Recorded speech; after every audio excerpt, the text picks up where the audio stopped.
Bismillahirrahmanirrahim. Assalamualaikum warahmatullahi ta'ala wabarakatuh. Perkenalkan, nama saya Nunurul Halim dari Prodi PAI semester 6 dan saya beralamatkan dari Kampung Cigangsa Pentas, Desa Situsari, Kecamatan Susurupan, Kabupaten Garut. Untuk kali ini saya akan mencoba membuat video praktek mengajar secara daring, yaitu mengenai mata pelajaran pembelajaran fikih. Dan saya di sini telah membuat RPP, rencana pelaksanaan pelajaran fikih kelas 10 di tingkat madrasah aliyah dengan tema bab haji dan umroh. Dan makalah ini atau RPP ini diajukan untuk memenuhi salah satu tugas pembelajaran mata kuliah fikih. Untuk mengefektifkan waktu, mari kita simak ya bersama-sama mengenai RPP yang saya buat. Jika nantinya ada saran dan koreksi, mohon langsung saja komentar ya, demi meningkatkan dan kebaikan kita semua. Baik, kita lanjut ya teman-teman. Untuk selanjutnya yaitu kita akan membahas mengenai bab haji secara pengertian. Istilah haji dari kata hajja yang berarti berziarah atau menyengaja atau menuju ke tempat tertentu yang diagungkan. Sedangkan menurut istilah, haji adalah berziarah atau berkunjung ke Ka'bah untuk mengerjakan ibadah yang meliputi ihram, tawaf, sa'i, wukuf, mabit di Muzdalifah dan Mina, tahallul, dan ibadah-ibadah lainnya untuk memenuhi perintah Allah Subhanahu wa Ta'ala dan mengharapkan keridhoannya dalam waktu yang telah ditentukan. Itu adalah sepintas mengenai pengertian haji. Itu selanjutnya yaitu kita lanjut kepada hukum haji. Bagaimana sih ini hukum haji, khususnya bagi kita umat muslim dan muslimat? Hukum haji. Mengerjakan haji hukumnya adalah wajib ain sekali seumur hidup bagi setiap muslim yang mukallaf dan mampu melaksanakannya. Dan ini telah diterangkan oleh firman Allah Subhanahu wa taala dalam Al-Qur'an surah Al-Imran ayat 97 juz 3 yang berbunyi, walillahi 'alan nasi hijjul baiti man istata'a ilaihi sabila wa man kafara fa innallaha ghaniyyun 'anil 'alamin. Artinya, mengerjakan haji adalah kewajiban manusia terhadap Allah Subhanahu wa taala, yaitu bagi orang-orang yang sanggup mengadakan perjalanan ke Baitullah. Ini dikutip dari firman Allah dalam Al-Quran surah Al-Imran juz 3 ayat 97. Dan diperkuat lagi oleh sabda Rasulullah SAW yang berbunyi, Al-hajju marratan wa man zada fahuwa tatawwu. Dan ini diriwayatkan oleh Abu Dawud, Ahmad dan Al-Hakim, yang memiliki arti haji yang wajibnya itu hanya sekali. Barang siapa melakukan lebih dari sekali, maka yang selanjutnya adalah sunnah. Jadi ini artinya haji itu adalah wajib ain bagi orang-orang yang mampu. Dan barang siapa yang melaksanakan haji kedua kalinya itu adalah sunnah untuk melaksanakannya. Karena yang paling utama itu adalah yang pertama melaksanakan yang pertama, seperti itu ya, mengenai hukum haji. Lanjut ya teman-teman, tadi kita telah membahas pengertian dan hukum haji. Kita lanjut kepada selanjutnya yaitu syarat-syarat wajib haji. Yang mana syarat-syarat wajib haji itu adalah terbagi ke 5 bagian. Di antaranya yaitu beragama Islam, berakal, baligh, merdeka, dan kuasa atau mampu. Jadi maksudnya beragama Islam, syarat-syarat melaksanakan haji itu adalah kita harus beragama Islam dan tidak wajib dan tidak sah bagi orang-orang kafir. Berakal, kedua adalah berakal dalam artian tidak wajib bagi orang-orang yang apa ya yang boleh dikatakan sakit dalam artian gila ya, itu tidak boleh. Kita harus benar-benar berakal. Dalam artian kita berakal ya sebagaimana kita seperti ini, seperti manusia normalnya kita mempunyai akal yang digunakan seperti itu, dalam artian kita sehat lah. Yang ketiga adalah baligh. Kenapa harus baligh? Karena tidak wajib haji bagi anak-anak.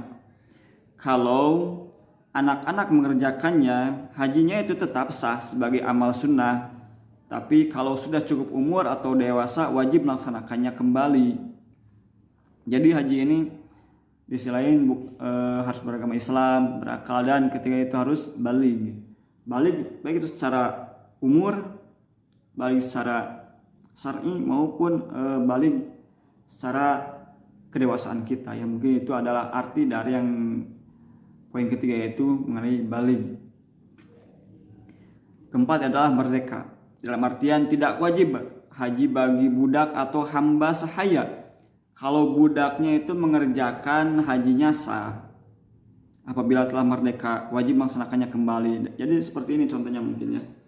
Contoh saya adalah budak atau hamba sahaya, tetapi belum dimerdekakan, tapi saya berangkat ke Mekah melaksanakan haji. Apakah itu sah hajinya? Melaksanakan hajinya itu tetap sah. Tetapi untuk secara fisik atau apa ya, mungkin di luar itu saya belum dikatakan belum dikatakan kena secara syarat atau belum masuk dalam rukun.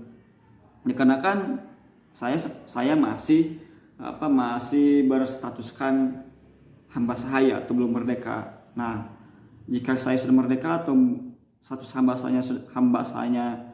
sahayanya sudah dilepas, maka saya harus kembali melaksanakan haji. Seperti itu mungkin poin keempat, yaitu merdeka.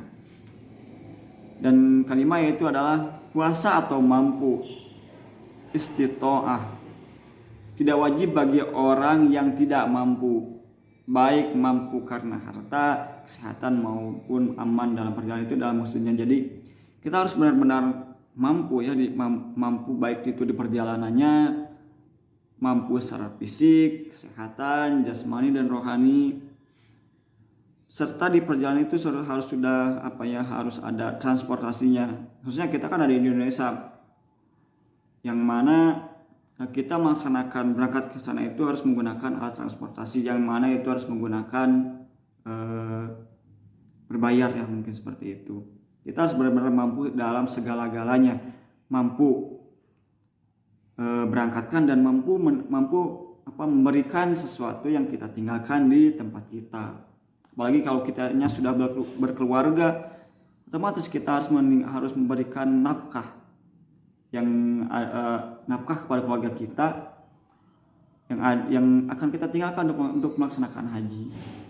Ini itu adalah salah satu syarat wajib haji. Di antaranya yaitu beragama Islam, berakal, baligh, merdeka, dan kuasa atau mampu. Untuk selanjutnya yaitu mengenai rukun haji. Apa itu rukun haji? Rukun haji adalah beberapa amalan yang harus dikerjakan dalam ibadah haji dan tidak bisa diganti dengan bayar denda atau istilahnya adalah dam. Bila meninggalkannya, berarti hajinya batal dan harus mengulangi dari awal di tahun berikutnya.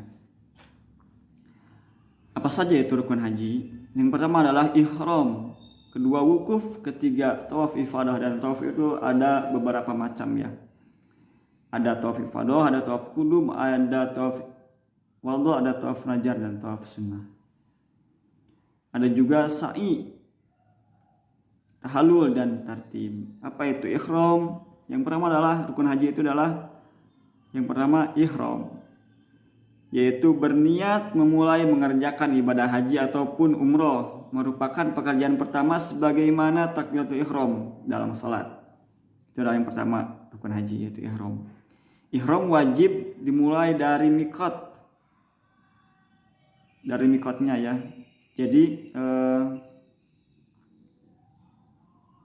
ihram itu wajib dimulai dari mikotnya, baik itu mikot zamani maupun mikot makani, dengan syarat tertentu, dan insya Allah nanti akan diterangkan apa itu mikot zamani dan apa itu mikot makani. Kedua adalah wukuf di padang Arafah. yaitu hadir mulai tergelincirnya matahari atau selepas waktu zuhur, bertepatan pada tanggal 9 Zulhijjah sampai terbit fajar pada tanggal 10 Zulhijjah. Dan Rasulullah SAW itu pun bersabda, Al-hajju arafatun man ja'a lailata jam'in qabla tulu'il fajri faqad adrak. Hadis riwayat ini diriwayatkan oleh rawahu khamsatun oleh 5 orang ahli hadis. Yang memiliki arti haji itu adalah hadir di Arafah. Barang siapa hadir pada malam 10 sebelum terbit fajar, sesungguhnya dia telah dapat waktu yang sah.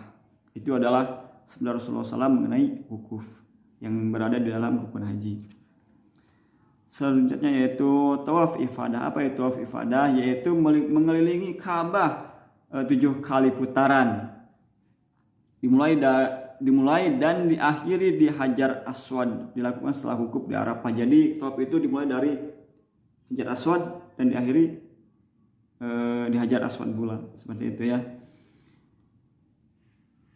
Selanjutnya yaitu sa'i. Apa itu sa'i?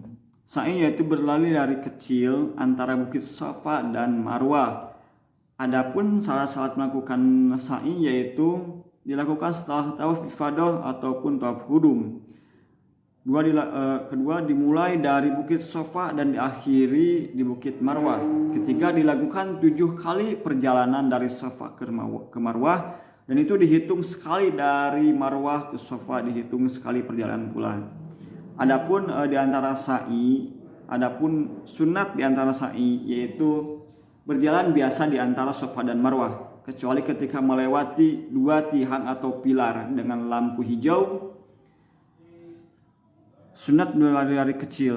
Nah mungkin ini akan bisa tergambarkan oleh orang-orang yang memang telah melaksanakan haji. Nanti insya Allah akan ada yang menjelaskannya mengenai haji ini oleh orang-orang yang pernah melaksanakan haji. Kedua yaitu sunat di antara sa'i adalah memperbanyak bacaan kalimat tauhid, takbir, dan doa ketika berada di atas bukit Safa dan Marwah dengan cara menghadapi ke arah kiblat. Dan terakhir yaitu membaca doa di sepanjang perjalanan antara bukit Safa dan Marwah.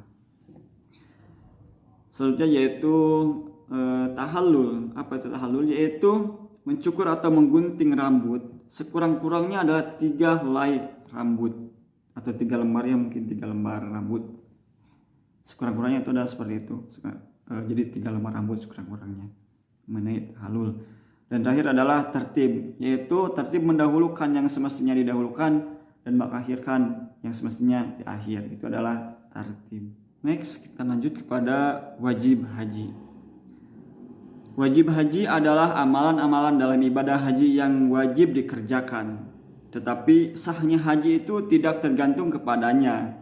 Jika ia ditinggalkan, hajinya tetap sah dengan cara menggantinya dengan dam atau bayar denda.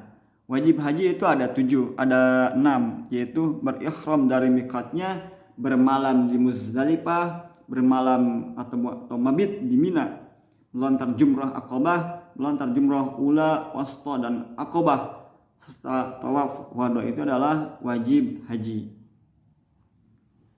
Lanjut kita kepada miqat haji. Pasti di benak kalian itu bertanya-tanya, apa itu miqat?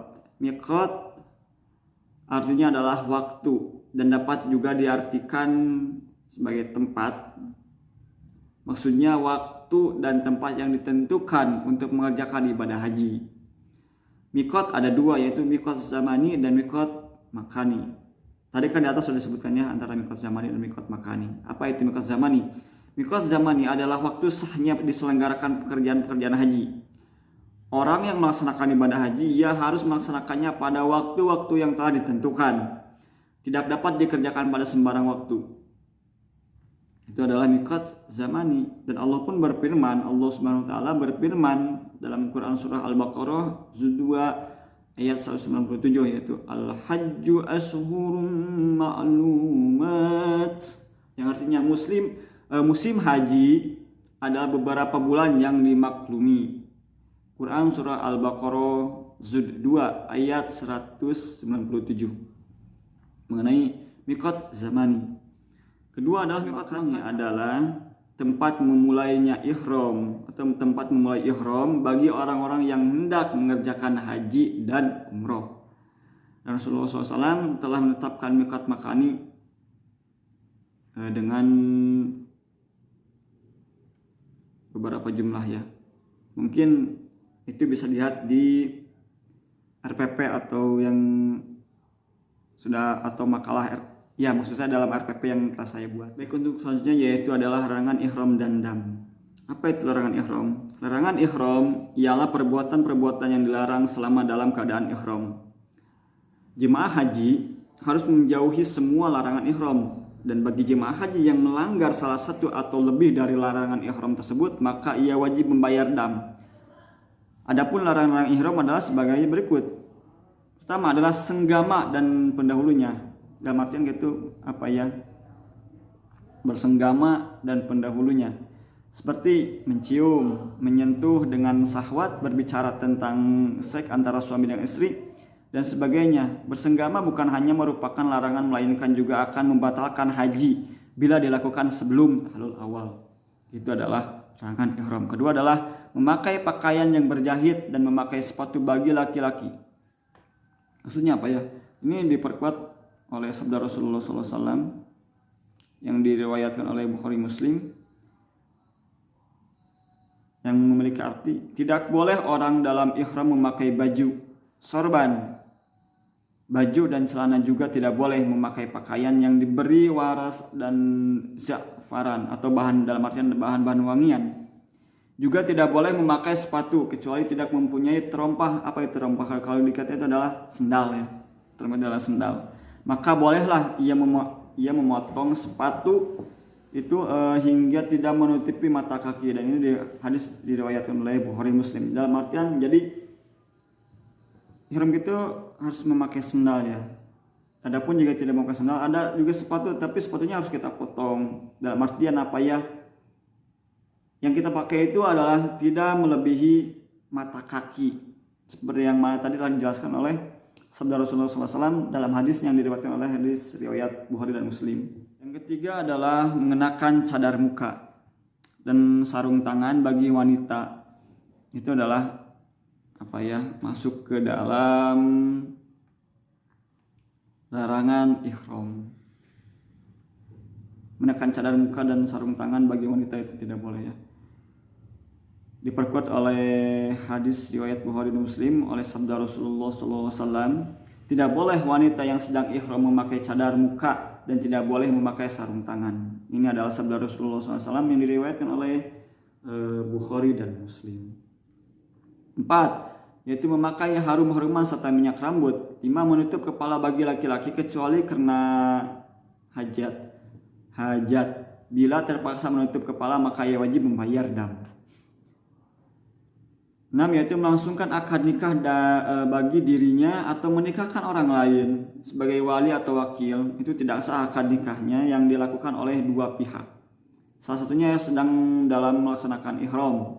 Dan Rasulullah SAW itu bersabda, tidak boleh orang yang sedang ihram itu nikah dan tidak boleh menikahkan dan tidak boleh pula meminang.